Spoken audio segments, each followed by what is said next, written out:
Just tell me when you're ready. Hey everybody, welcome to the Pits of Metal Chaos. This is Dave, and I got Eemeli, vocalist of Subita. How you doing, Eemeli? Hi Dave, thanks, I'm doing great. How about you, man? I'm good. So, you guys got your new album out, Into the Pitch Black. How's that sales been going for that? Well, how's the album been doing? It's been doing real good, actually. The response we got for it was really amazing. Compared to the last album we put out, this has been a lot more. People have liked it more. It has spread further.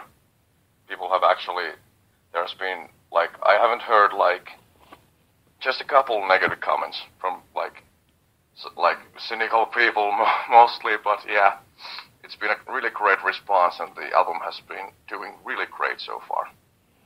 Yeah, it's been awesome. Yeah. So this is the second album you've been on. Degeneration was the first album you sang on? Yeah, that's right. Yeah, the first one was done by the old vocalist Hape back in 2011, so this was my second one, yeah. So you joined the band in 2014, right? Yeah, it was just between 2013 and 2014, and we actually it was a long audition for the band. I was in the band unofficially for a long time, and I actually did one gig with them during that time too. And then I think it was 2014 when they officially released the new Vocalist update. So yeah, that's correct. Now, for Into the Pitch Black, how long was the recording process? Hold up. I think it took over a year. Yeah, it was over a year. We started tracking the drums in December 2016, and the album was it was ready to be released for a long time. We were looking for deals with record labels and booking agencies to so we could put up the most pressure on the release that we possibly could. So it was more than a year actually, the recording process. But there was a lot of dead time in between sessions and things that happened. So I don't know, but yeah, pretty much over a year. Now, what about the writing process? Yeah, the writing process was, we do songs Mika, our guitarist, he does all the songs ready instrumentally. He makes all the arrangements. Then he brings us almost ready songs as demos, and we listen to them all of us in one room and go through the songs and think about that, which one of them are really good and which are could be improved maybe, and which are bad. Well, there ain't any bad songs though, because the beast doing these things. So we go through them, and then after that we decide what we want to work on. We start rehearsing them, and I do lyrics and vocal arrangements to the songs, and then we usually rehearse them for a while before we take them out on stage or put them on an album or something like that.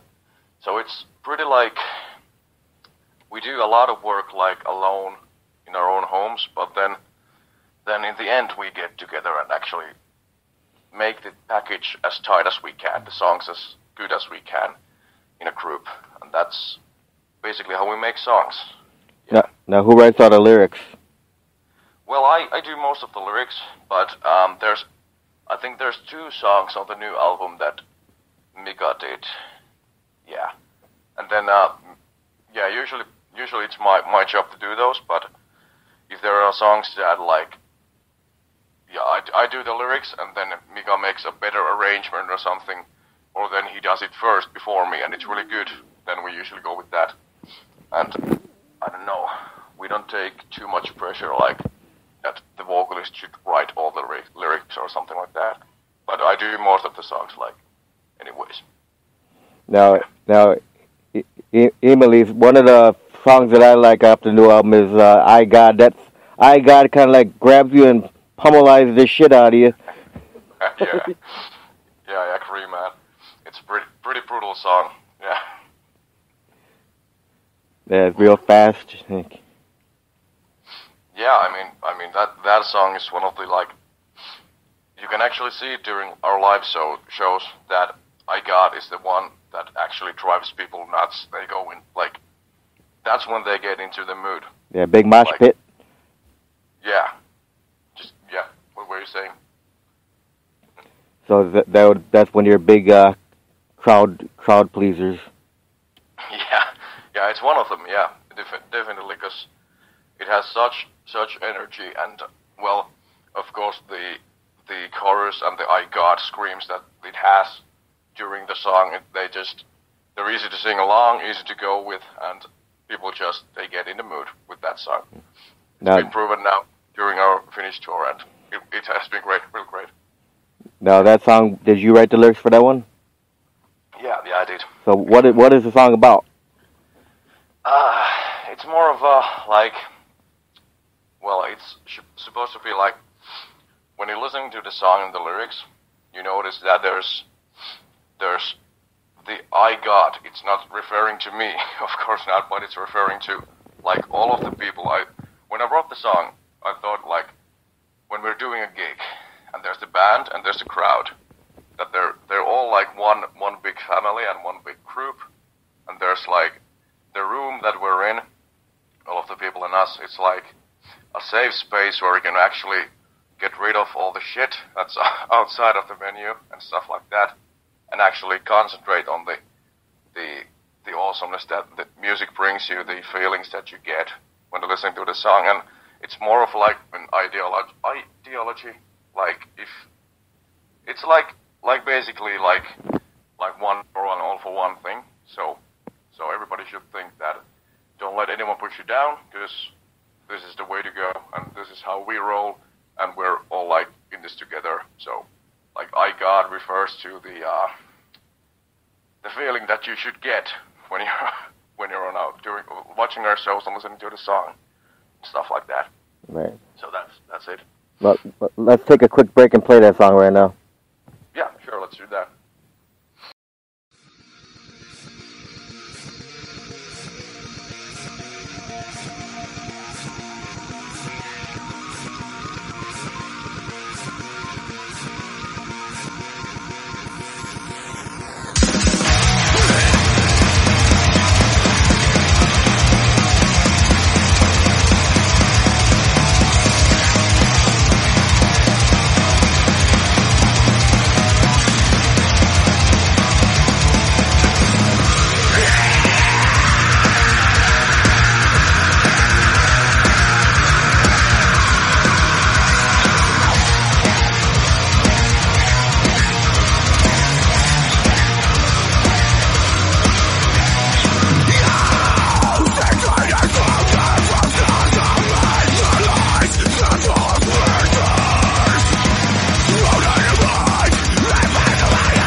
Okay, we're live back on air. That was I God. Hope you people enjoyed that song. Now, Eemeli, I love the production on that the new album. Who was the producer for this album? The producer was, well, we did all the producing as a band. Who was the sound engineer? Sound engineer was a guy called Stefan Palmerin, I think, and he runs Illusia Productions here in Finland. So that was the guy behind the sound in the end. Yeah, he did a fucking incredible job, man. Yeah, he's a beast. I mean, you should, yes, if you like ever want to do some music production, check him out, because he does amazing job, works really well with bands.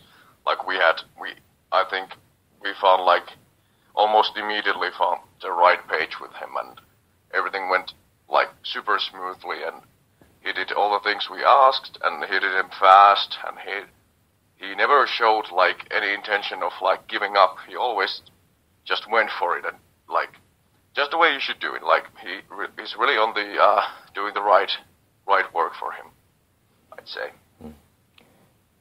Now, Eemeli, with the band name Mors Subita, what does it mean?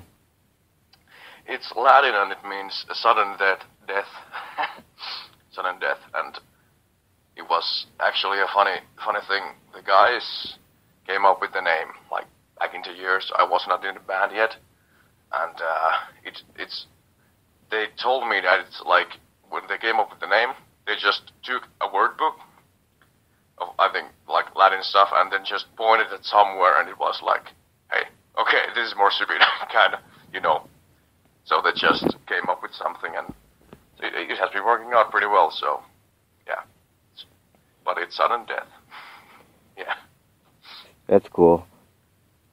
So now, prior to this band, how many bands have you been in? There's been, like, well, like, there have been, like, smaller projects. I had a lot of them before this one, like, but I've been mostly playing guitar. This was my, like, first real band that I was doing vocals for.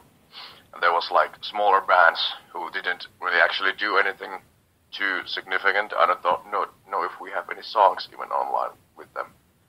But, I mean, well, I'm doing just doing more Subita, and then I have my other band called Funeral for the Masses, which I'm doing guitar for songwriting and stuff like that. But that's pretty much it.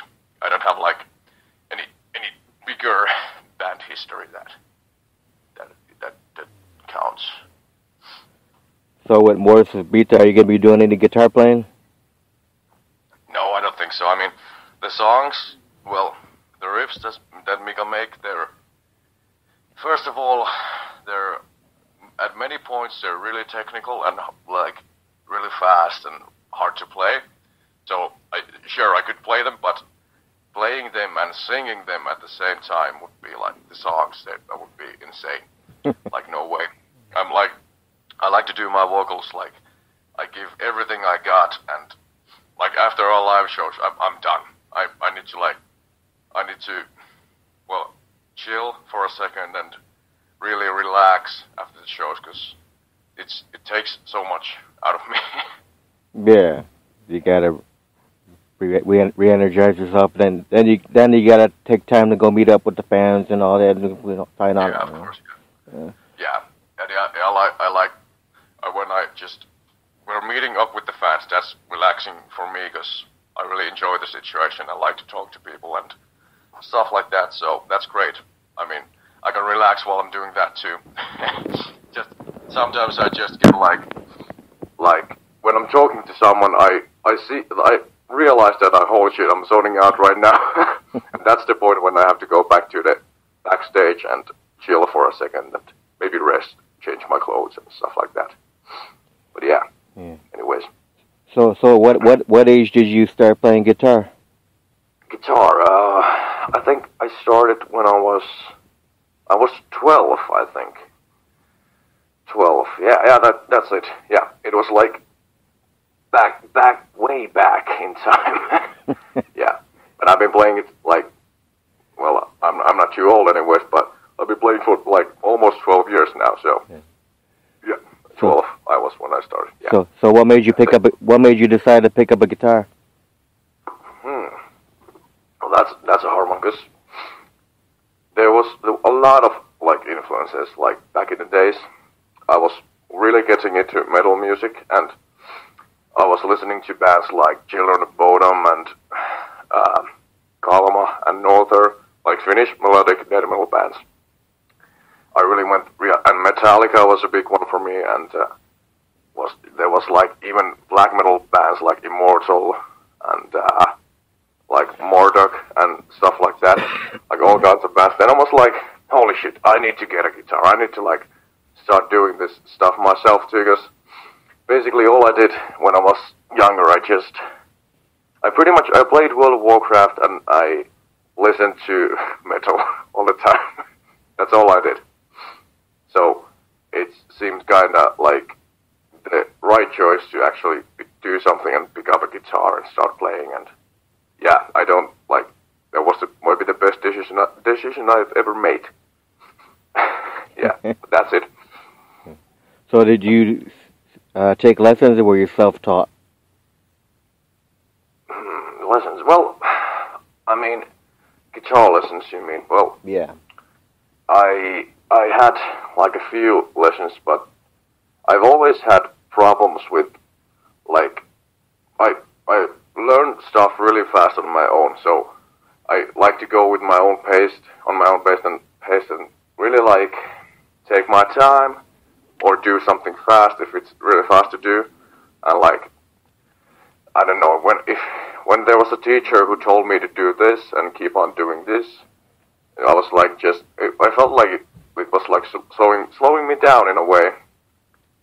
But now when you think of it, of course, I should have maybe taken a couple more lessons to learn like the basics real good. But I don't know. I actually just went on and learned everything myself. So yeah. But I don't know. I actually think I'm a decent guitarist at this point. Yeah. So yeah. So when did you realize you can be a vocalist? Well, I think it was after I started learning guitar. Maybe it was like 3 years after that. I was like, holy shit!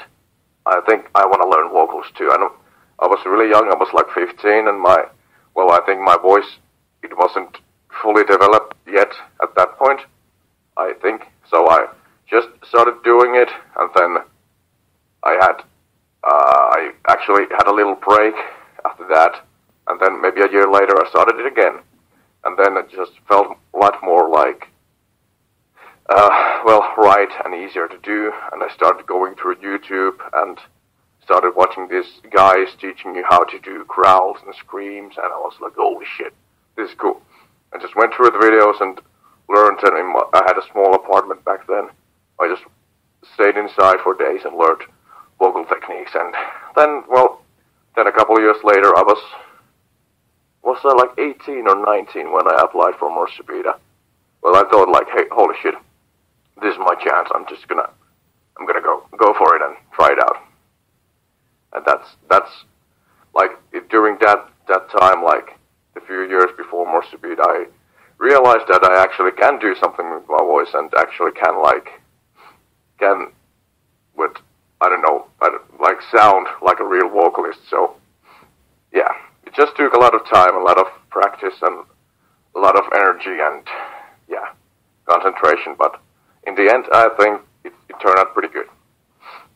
Now, for the band more Subita, you guys got a pretty big following out in Finland? Yeah, we're actually doing pretty good in Finland, I think. Because, at least like after this album, the third album, I've seen like the crowds have been getting bigger during the shows, and there's been more people like acknowledging the band, like seeing what we do, listening to our music, and yeah, I think we're doing pretty fine at this moment. But of course, you can always get further. Yeah, but it's okay at the moment. Now, have you guys played on any like big festivals with like any big national bands? yeah, we played. Well, we've been playing like almost all of the metal festivals in Finland. I mean, we did Tuska Festival, we played the main stage there, then we did Nummi Rock and Jalometalli, like back in 2015, and then we did some in 2016 too, and now we're doing like all of these again, like this year, like this summer. And there's always like big names and the day we played at Tuska, there was like, hold on, if I'm correct, there was Alice Cooper playing on the same stage as we were later that day. Yeah. So that was one of the biggest names for me, at least, that we played with. Yeah. So when you guys play festivals, do you ever have any like bigger bands come up to you and say, "Man, you guys, I watched you guys were awesome"? Well, not yet, actually. Like, I don't think, like, the bigger band guys, at least here in Finland, I have, like, never seen any of the big rock stars, like, going through the festivals and watching the bands, because usually they come out from the tour bus, and they do their live show, and then they usually have to go on another festival right after that. So they just jump back into the bus and drive along, but so there has not been like any encounters like this yet. So but hopefully, maybe one day. Yeah. Have you guys played with Children of Bodom? No, we have not actually. No, we haven't. Yeah. Or like In Flames, Arch Enemy. Yeah, In Flames was playing at Tuska Festival the same year we were. Yeah, but that was one of the cases I was talking about. That it just left the next year after that. Yeah. So now, since you've been in this band, what's been the fondest memory for you being in this band so far? Fondest memory? Well, I don't know. That one Tuska gig was really, really, really, like, I think I'll always remember that. Because it was it was our biggest gig to date. It was like real awesome. Like, the stage was huge. There was a lot of people watching, and the mood was like amazing. Because, well, the first time I went to Tuska open air was at 2010, and I was like, whoa, it would be awesome to get to play that stage one day, and then we did. So it was like a dream come true for me. And I think the other guys too. So I'm really sure that I will remember that moment for the rest of my life. Yeah. Now, do you have a like most funny or embarrassing moment being in this band that you can share with us? Hold up, I have to think this. Well, there's a lot of like after gig like things. Like when we're like chilling backstage and all drinking some booze and like that, and everybody getting drunk and stuff like that. There's always something funny happening. And well, actually, this is pretty funny that we were just a few weeks ago. We were playing in Helsinki, and well, me and our drummer, we went out in the town in the night and we drank a lot. And then when we came back to the hotel, our drummer, Ville, he was so drunk that he didn't realize that the guys, I mean our two guitarists, they came out of the hotel the same moment we got there. And they're like leaving for the plane, or catching a plane to Oulu. And Ville was like, holy shit guys, how are you up so late? Like, he was totally like, he was so wasted. that was quite funny. Yeah. But that's one of the recent ones I can remember. Pretty funny. Yeah. So now, to you, since you've been in the music business, what do you think are the pros and the cons in the music business? Pros and the cons. Well, I don't know. Like today. Well, I always, when this question comes up, every like band member compares the old music business and the present music business. Like, but because I'm pretty young young still, so I don't really have a grasp about the old way of things. So I think nowadays the music business it's really good